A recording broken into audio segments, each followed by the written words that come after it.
ਸਤਿ ਸ਼੍ਰੀ ਅਕਾਲ। North America bulletin ਦੇਖ ਰਹੇ ਸਾਰੇ ਦਰਸ਼ਕਾਂ ਦਾ ਸਵਾਗਤ ਹੈ। ਮੈਂ ਹਾਂ ਗੁਰਿੰਦਰ ਸਿੰਘ। ਖਬਰਾਂ ਦੀ ਸ਼ੁਰੂਆਤ ਕਰ ਲੈਂਦੇ ਹਾਂ ਹੈਡਲਾਈਨਸ ਦੇ ਨਾਲ।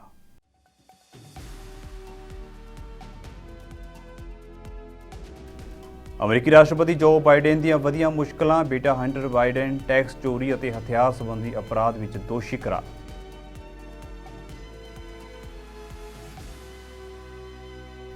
ਰਾਸ਼ਟਰਪਤੀ ਵਲਾਦੀਮੀਰ ਪੁਤਿਨ ਅਤੇ ਉੱਤਰੀ ਕੋਰੀਆ ਦੇ ਤਾਨਾਸ਼ਾਹ ਕਿਮ ਜੋਂਗ ਉਨ ਦੀ ਮੁਲਾਕਾਤ ਦੇ ਨਾਲ ਪੱਛਮੀ ਦੇਸ਼ਾਂ ਦੀਆਂ ਵਧੀਆਂ ਚਿੰਤਾਵਾਂ। ਅਮਰੀਕਾ ਨੇ ਉੱਤਰੀ ਕੋਰੀਆ ਨੂੰ ਦਿੱਤੀ ਚੇਤਾਵਨੀ।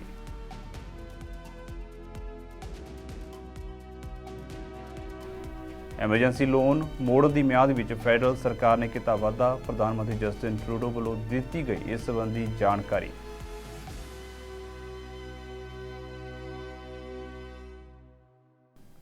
ਤੇ ਹੁਣ ਖਬਰਾਂ ਵਿਸਤਾਰ ਦੇ ਨਾਲ। ਅਮਰੀਕੀ ਰਾਸ਼ਟਰਪਤੀ ਜੋ ਬਾਈਡਨ ਦੇ ਬੇਟੇ ਹੰਟਰ ਬਾਈਡਨ ਨੂੰ ਗਨ ਡੀਲਰ ਨੂੰ ਧੋਖਾ ਦੇ ਕੇ ਬੰਦੂਕ ਵੇਚਣ ਦੇ ਲਈ ਮਜਬੂਰ ਕਰਨ ਦੇ ਲਈ ਦੋਸ਼ੀ ਠਹਿਰਾਇਆ ਗਿਆ ਹੈ। ਇਸ ਮਾਮਲੇ ਦੇ ਵਿੱਚ ਹੰਟਰ ਬਾਈਡਨ ਦੇ ਖਿਲਾਫ ਲੰਮੇ ਸਮੇਂ ਤੋਂ ਜਾਂਚ ਚੱਲ ਰਹੀ ਹੈ। ਦੱਸ ਦਈਏ ਕਿ ਇਸ ਤੋਂ ਪਹਿਲਾਂ ਅਮਰੀਕੀ ਰਾਸ਼ਟਰਪਤੀ ਜੋ ਬਾਈਡਨ ਦੇ ਖਿਲਾਫ ਅਮਰੀਕੀ ਸੰਸਦ ਦੇ ਚੇਅਰਮੈਨ ਕੇਵਿਨ ਮੈਕਾਰਥੀ ਨੇ ਮਹਾਦੋਸ਼ ਦੀ ਜਾਂਚ ਦਾ ਐਲਾਨ ਕੀਤਾ ਸੀ। ਹਾਲਾਂਕਿ ਬੇਟੇ ਹੰਟਰ ਨੂੰ ਦੋਸ਼ੀ ਠਹਿਰਾਏ ਜਾਣ ਤੋਂ ਬਾਅਦ ਉਹਨਾਂ ਦੀਆਂ ਮੁਸ਼ਕਲਾਂ ਹੋਰ ਵੱਧ ਸਕਦੀਆਂ ਨੇ। ਇਹ ਪਹਿਲੀ ਵਾਰ ਹੈ ਜਦੋਂ ਕਿਸੇ ਮੌਜੂਦਾ ਰਾਸ਼ਟਰਪਤੀ ਦੇ ਬੱਚੇ ਉੱਤੇ ਅਪਰਾਧਿਕ ਮੁਕੱਦਮਾ ਚਲਾਇਆ ਗਿਆ ਹੈ। ਵਾਈਟ ਹਾਊਸ ਦੇ ਬੁਲਾਰੇ ਇਆਨ ਸੈਮਸ ਨੇ ਕਿਹਾ ਹੈ ਕਿ ਰਾਸ਼ਟਰਪਤੀ ਬਾਈਡਨ ਆਪਣੇ ਬੇਟੇ ਨੂੰ ਬਹੁਤ ਪਿਆਰ ਕਰਦੇ ਨੇ ਅਤੇ ਹਮੇਸ਼ਾ ਉਹਨਾਂ ਦੇ ਨਾਲ ਖੜੇ ਨੇ। ਦੱਸਣਯੋਗ ਹੈ ਕਿ ਹੰਟਰ ਬਾਈਡਨ ਉੱਤੇ ਟੈਕਸ ਚੋਰੀ ਦਾ ਵੀ ਦੋਸ਼ ਹੈ। ਰੂਸ ਦੇ ਰਾਸ਼ਟਰਪਤੀ ਵਲਾਦੀਮੀਰ ਪੁਤਿਨ ਅਤੇ ਉੱਤਰੀ ਕੋਰੀਆ ਦੇ ਤਾਨਾਸ਼ਾਹ ਕਿਮ ਉਨ ਵਿਚਾਲੇ ਹੋਈ ਮੁਲਾਕਾਤ ਨੇ ਪੂਰੀ ਦੁਨੀਆ ਦਾ ਧਿਆਨ ਆਪਣੇ ਵੱਲ ਖਿੱਚਿਆ ਹੋਇਆ ਹੈ। ਦੋਹਾਂ ਦੇਸ਼ਾਂ ਦੇ ਮੁਖੀਆਂ ਨੇ ਬੈਠਕ ਦੇ ਵਿੱਚ ਇੱਕ ਦੂਜੇ ਦੇ ਨਾਲ ਸਹਿਯੋਗ ਵਧਾਉਣ ਉੱਤੇ ਸਹਿਮਤੀ ਜਤਾਈ। ਪੁਤਿਨ ਅਤੇ ਕਿਮ ਦੀ ਮੁਲਾਕਾਤ ਉੱਤੇ ਅਮਰੀਕਾ ਤੋਂ ਤਿੱਖੀ ਪ੍ਰਤੀਕਿਰਿਆ ਆਈ ਹੈ। ਅਮਰੀਕੀ ਵਿਦੇਸ਼ ਵਿਭਾਗ ਨੇ ਚੇਤਾਵਨੀ ਜਾਰੀ ਕਰਦੇ ਹੋਏ ਕਿਹਾ ਹੈ ਕਿ ਜੇਕਰ ਉੱਤਰੀ ਕੋਰੀਆ ਅਤੇ ਰੂਸ ਦੇ ਵਿਚਾਲੇ ਹਥਿਆਰਾਂ ਦਾ ਸੌਦਾ ਹੁੰਦਾ ਹੈ ਤਾਂ ਅਮਰੀਕੀ ਪ੍ਰਸ਼ਾਸਨ ਰੂਸ ਅਤੇ ਉੱਤਰੀ ਕੋਰੀਆ ਉੱਤੇ ਹੋਰ ਪਾਬੰਦੀਆਂ ਲਗਾਉਣ ਤੋਂ ਨਹੀਂ ਝਿਜਕੇਗਾ।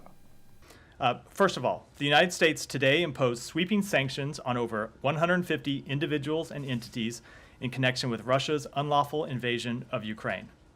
This action targeted those engaged in sanctions invasion and those complicit in furthering Russia's ability to wage its war against Ukraine, among many others. The Department of State designated over 70 entities and individuals involved in Russia's future energy production and export capacity, including Russia's flagship Arctic LNG-2 project. The department also designated numerous entities producing and repairing Russian weapon systems, including the Kalibr cruise missile used by Russian forces against cities and civilian infrastructure in Ukraine, and an individual affiliated with the Wagner Group who was involved in the shipment of munitions from the Democratic People's Republic of Korea to the Russian Federation.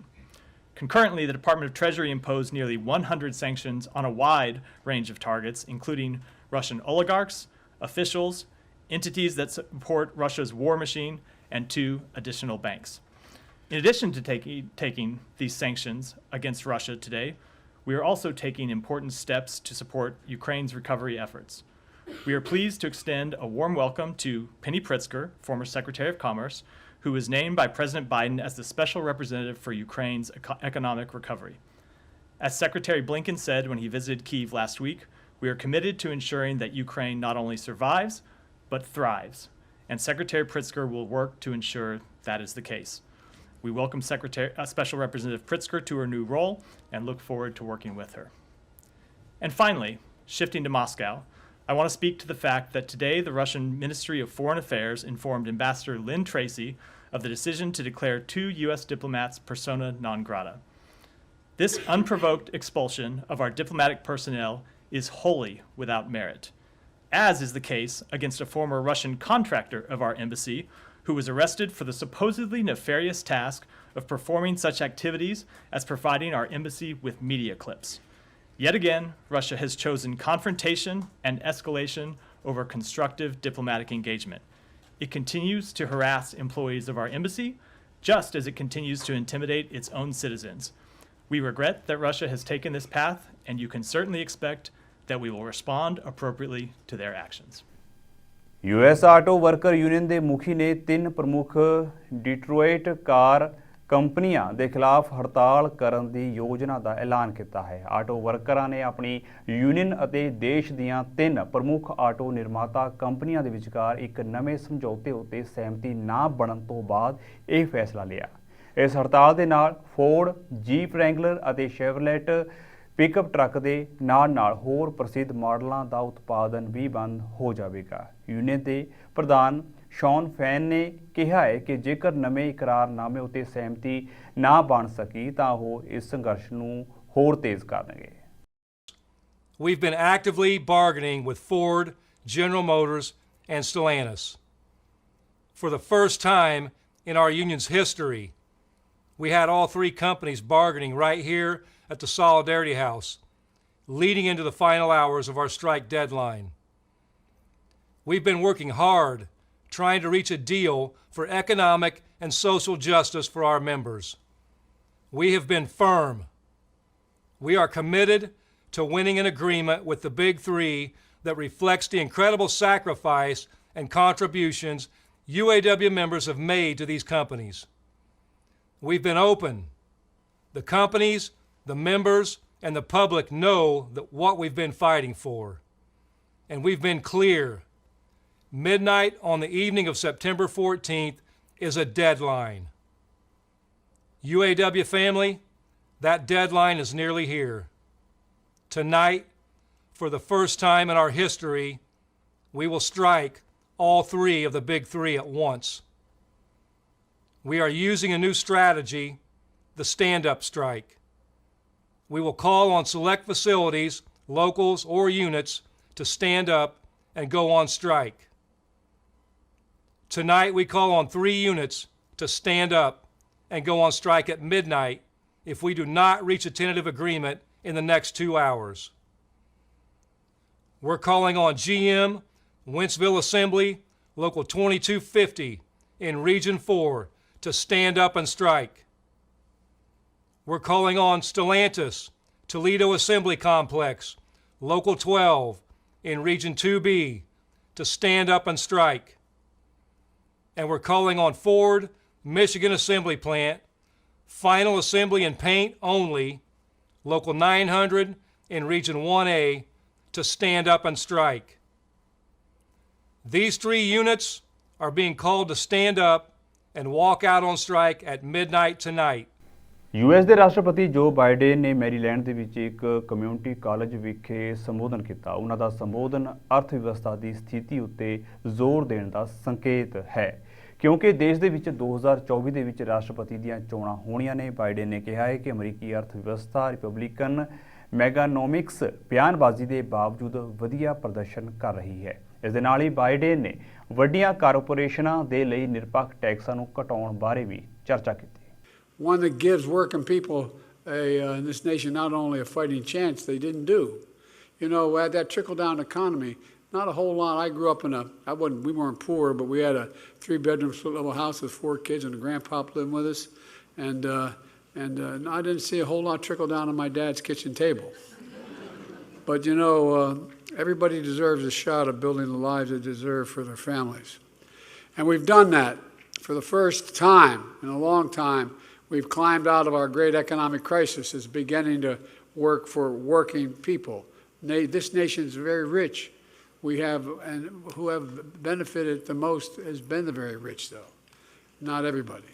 And that's not how it should be. The new economic vision has been labeled by those in the Wall Street Journal and the London Economist and some of the more conservative press as Bidenomics. Well, they didn't mean it as a compliment at first. Now they're getting it. What's Bidenomics? It's about investing in, and I feel like I'm going to try not to repeat some of what my colleagues have already said, but it's about investing in America. Investing in America and investing in Americans, American people. It's about growing the economy from the middle out and the bottom up instead of the top down. Because when the middle class does well, the poor have a ladder up and the wealthy still do very well.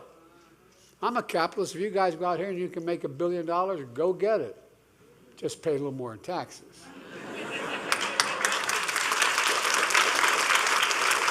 But look, but our friends on the other team, on the other side of the aisle, they have a very different vision for America. And by the way, you have this, I think you have this book on your table, on your chairs, maybe not. Well, I thought did you my staff hand this out? You just have a little one. Well, I'm the only president who hands out the opposition's economic plan. Oh, you think I'm kidding? Protecting American economic security, fiscal year 2024, the budget, the study committee of Kevin Hearn, budget, and it goes on. This is the mega budget. You know, I want you to take a look at it. I think we have other copies of it. If we don't, we'll get you some. So since I've come to office, all they've really done is attack me and my economic plan. There hadn't been much else. Even though we've created, as has been pointed out, over 13 million jobs, more jobs in 2 years than any president's created in a 4-year term. Even though, I'm not looking... Even though we've had 19 straight months of unemployment under 4% for the first time in American history. America ਦੇ ਵਿਦੇਸ਼ ਮੰਤਰੀ Antony Blinken ਨੇ ਕਿਹਾ ਹੈ ਕਿ ਭਾਰਤ ਅਤੇ America ਵਿਚਾਲੇ ਰਣਨੀਤਿਕ ਸਬੰਧ ਕਦੇ ਵੀ ਜ਼ਿਆਦਾ ਗਤੀਸ਼ੀਲ ਨਹੀਂ ਰਹੇ। ਨਵੀਂ ਦਿੱਲੀ ਦੇ ਵਿੱਚ ਭਾਰਤ ਵੱਲੋਂ G20 ਸਿਖਰ ਸੰਮੇਲਨ ਦੀ ਸਫਲਤਾਪੂਰਵਕ ਮੇਜ਼ਬਾਨੀ ਕਰਨ ਤੋਂ ਕੁਝ ਦਿਨ ਬਾਅਦ ਬੋਲਦਿਆਂ ਬਲਿੰਕਨ ਨੇ ਕਿਹਾ ਹੈ ਕਿ ਭਾਰਤ ਅਤੇ ਅਮਰੀਕਾ ਦੋਵਾਂ ਨੂੰ ਉਹਨਾਂ ਦੇ ਵੱਲੋਂ ਕੀਤੇ ਗਏ ਕਈ ਸਹਿਯੋਗਾਂ ਤੋਂ ਲਾਭ ਹੋਵੇਗਾ। ਉਹਨਾਂ ਨੇ ਵਾਸ਼ਿੰਗਟਨ ਦੇ ਵਿੱਚ ਆਪਣੀ ਟਿੱਪਣੀ ਦੇ ਵਿੱਚ ਕਿਹਾ ਹੈ ਕਿ ਸਾਂਝੇਦਾਰੀ ਕਦੇ ਵੀ ਜ਼ਿਆਦਾ ਗਤੀਸ਼ੀਲ ਨਹੀਂ ਰਹੀ ਕਿਉਂਕਿ ਦੋਵਾਂ ਦੇਸ਼ਾਂ ਦੇ ਵਿੱਚ ਉન્નਤ ਸੈਮੀਕੰਡਕਟਰਾਂ ਤੋਂ ਲੈ ਕੇ ਰੱਖਿਆ ਸਹਿਯੋਗ ਤੱਕ ਹਰ ਚੀਜ਼ ਉੱਤੇ ਇਹ ਦੋਵੇਂ ਮੁਲਕ ਇਕੱਠੇ ਹਨ। First, we're renewing and deepening our alliances and partnerships and forging new ones. Go back just a few years, and some were openly questioning the capabilities and relevance of NATO and America's own commitment to it. Today, the alliance is bigger, stronger, more united than ever. We've added an incredibly capable new member in Finland. Sweden will join soon, and NATO's doors remain open. We've enhanced our deterrence and defense, including adding 4 new multinational battalions to NATO's eastern flank, and increasing defense investments to address emerging challenges from cyber attacks to climate change. We're transforming the G7 into the steering committee for the world's most advanced democracies, combining our political and economic muscle to not only address the issues affecting our people, but also to offer countries outside the G7 better ways to deliver for their people. We've raised the level of ambition in our relationship with the European Union. Together, we account for 40% of the global economy. We're using that power to shape our technological and economic future to reflect our shared democratic values. We're taking critical bilateral relationships to a new level. Our decades-long alliance with Japan is stronger and more consequential than ever, reaching new frontiers from space to quantum computing. We signed the Washington Declaration with the Republic of Korea, bolstering our cooperation to deter threats from North Korea, and the Jerusalem Declaration with Israel, reaffirming our commitment to Israel's security and to using all elements of U.S. power to ensure that Iran never acquires a nuclear weapon. We agreed to new basing and posture arrangements with allies Australia and the Philippines. The U.S.-India strategic partnership has never been more dynamic, as we team up on everything from advanced semiconductors to defense cooperation. And just a few days ago, in Hanoi, President Biden cemented a new comprehensive strategic partnership with Vietnam. London ਦੇ ਵਿੱਚ ਇੱਕ news conference ਦੌਰਾਨ ਪ੍ਰਧਾਨ ਮੰਤਰੀ Justin Trudeau ਨੇ ਐਲਾਨ ਕੀਤਾ ਹੈ ਕਿ ਕੋਵਿਡ-19 ਮਹਾਮਾਰੀ ਦੌਰਾਨ ਜਿਹੜੇ ਐਮਰਜੈਂਸੀ ਲੋਨ ਦਿੱਤੇ ਗਏ ਸਨ ਉਹਨਾਂ ਨੂੰ ਮੋੜਨ ਵਾਸਤੇ ਨਿੱਕੇ ਕਾਰੋਬਾਰੀਆਂ ਨੂੰ ਹੋਰ ਸਮਾਂ ਦਿੱਤਾ ਜਾਵੇਗਾ। ਟਰੂਡੋ ਨੇ ਹੁਣ ਆਖਿਆ ਹੈ ਕਿ ਸਾਨੂੰ ਇਹ ਅਹਿਸਾਸ ਹੈ ਕਿ ਕਰਜ਼ਾ ਮੋੜਨ ਲਈ ਕੁਝ ਕਾਰੋਬਾਰੀਆਂ ਨੂੰ ਥੋੜਾ ਸਮਾਂ ਹੋਰ ਚਾਹੀਦਾ ਹੈ। ਅਜੇ ਵੀ ਕਾਰੋਬਾਰੀਆਂ ਵੱਲੋਂ 2 ਸਾਲ ਕਰਜ਼ਾ ਮੋੜਨ ਦੇ ਲਈ ਮੰਗੇ ਜਾ ਰਹੇ ਸਨ ਪਰ ਸਰਕਾਰ ਵੱਲੋਂ 1 ਹੀ ਸਾਲ ਦਿੱਤਾ ਜਾ ਰਿਹਾ ਹੈ। ਇਸ ਦੇ ਨਾਲ ਕਾਰੋਬਾਰੀ ਇੱਕ ਵਾਰੀ ਮੁੜ ਨਿਰਾਸ਼ ਹੋਏ ਦੱਸੇ ਜਾ ਰਹੇ ਨੇ। The most expensive cost for people these days is housing. And the best way to tackle this is to make sure more homes of all types are being built. Yesterday, I announced how the City of London is going to be building more homes faster with the help of the federal government's Housing Accelerator Fund. And today, I'm announcing another big piece of our plan to build more housing. Now, more and more Canadians are renting, and the cost of rent keeps going up. Canadians need more buildings intended for renters, not just condos that turn into Airbnbs that are sold to foreign buyers as financial assets. So, I'm pleased to announce that we are going to be removing the federal GST for the construction of new apartment buildings, and I'm encouraging all provinces to do the same.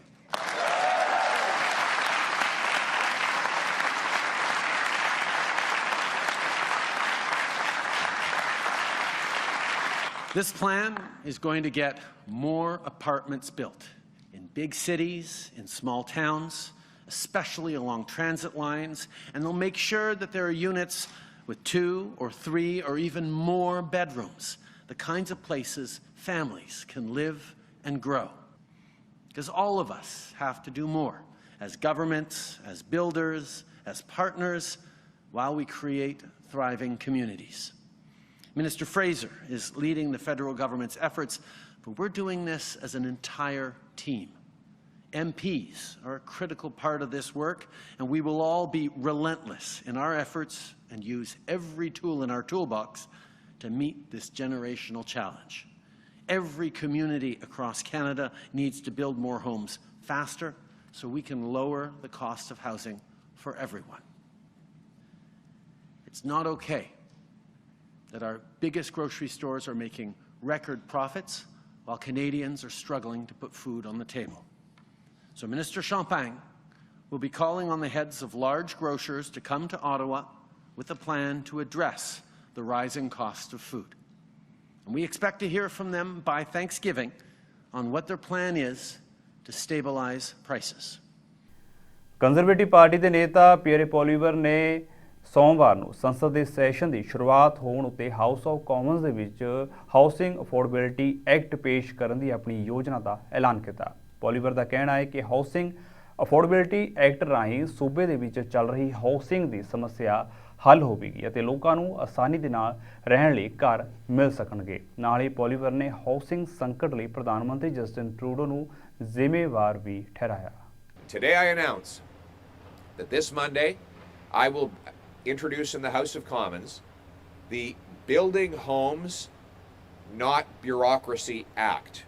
And that act will have 6 measures. 1, it will require cities permit 15% more home building per year or lose federal grants. Those that build more than 15% in extra home building will get a building bonus. This will be based on a strict mathematical formula. If you exceed your building target by 1%, your funding goes up 1%. If you miss your target by 1%, your target goes down 1%. More home building, more money. Less home building, less money.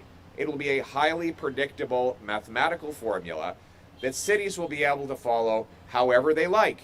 They might speed up permits or site plans or remove steps. They might sell off municipal land. They might reduce development charges. They can do it however they want. They have strict autonomy in how they do it, but they must do it to get federal money because I will not pay them to build up their bureaucracies anymore. Furthermore, my common sense plan will require high density housing right next to transit stations. Look at this appalling scene behind me today. Look at this. Just take a moment. What do you see here? You see a transit station. Where's the housing? So we're spending billions of dollars on transit stations across the country where there are no people allowed to live. If I were to fund this transit station, I would put the money in a trust. And I would say to the city of Vancouver, you get the money when the apartments are built next to the transit station and the people are occupying it. And that is in my bill. Very simply, you want federal money for transit, you have to approve high-rise apartments so that our seniors and students can live right next to the bus and train. That's good for the environment.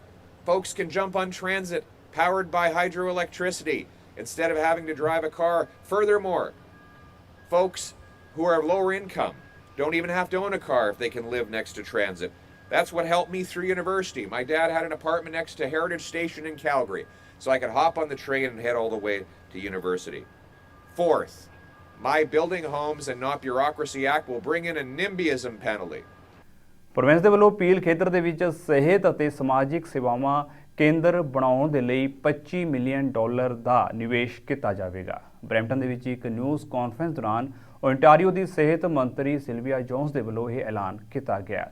सेहत मंत्री Sylvia Jones ने कहा है कि बहुत लंबे समय तो बहुत सारे ओंटारियो वासियों ने सेहत प्रणाली नूं नैवीगेट करन दे विच बहुत ज़्यादा समा बिताया है। ओंटारियो वासियों नूं देखभाल प्राप्त करन दे लई बहुत दूर की यात्रा करनी पई है, जिस कारण ओंटारियो सरकार दे वलों एक कदम चुक्या गया है। I also want to acknowledge the healthcare partners that have joined us from Roots Community Services, LAMP Community Health Centre, and the Canadian Mental Health Association. Thank you all for what you do to build healthy communities right here in Peel and across Ontario. Under the leadership of Premier Ford, our government has taken bold, innovative action to build a healthcare system that puts Ontarians at its heart. Through our government's Your Health Plan, introduced earlier this year, we are making healthcare more connected and convenient to improve the healthcare experience for Ontarians of every stage of life for years to come. We have launched the largest medical school expansion in over 15 years, adding new undergrad and residency positions at every single Ontario medical school, and of course, building a new medical school right here in Brampton. We are getting shovels in the ground for nearly 60 hospital redevelopment projects that will add over 3,000 additional hospital beds across the province over the next 10 years. This includes, of course, continuing to support the excellent work that is happening at the Peel Memorial Hospital with their expansion. Our government is also expanding access to primary care across the province by adding 18 new interprofessional primary care teams to connect you to more convenient care. This is the first expansion in primary care in multidisciplinary teams since their inception. Today, to continue our government's work on our plan to provide more Ontarians with the right care in the right place in their community, I am very pleased to announce that our government is investing $25 million to create the Peel Black Health Hub.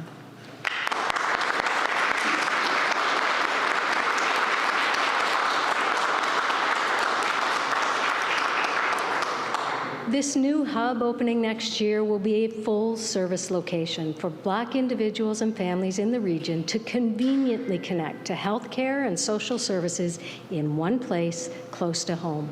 The hub will connect clients with a team of primary healthcare, mental health, and social service professionals to address all aspects of their health and well-being.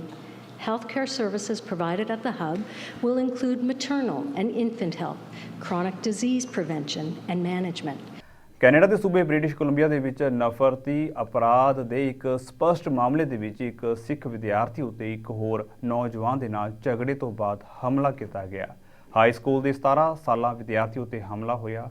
ਇਹ ਘਟਨਾ ਸੋਮਵਾਰ ਨੂੰ ਕੇਲੋਨਾ East ਦੇ ਚੁਰਾਹੇ ਉੱਤੇ ਵਾਪਰੀ, ਜਿੱਥੇ high school ਦੇ ਵਿਦਿਆਰਥੀ ਨੂੰ ਕਥਿਤ ਤੌਰ ਉੱਤੇ ਲੱਤ ਮਾਰੀ ਗਈ, ਮੁੱਕਾ ਮਾਰਿਆ ਗਿਆ ਅਤੇ ਮਿਰਚ ਸਪਰੇਅ ਕੀਤੀ ਗਈ, ਜਿਸ ਤੋਂ ਬਾਅਦ ਉਸ ਦੀ ਪੱਗ ਵੀ ਲਾਹੀ ਗਈ।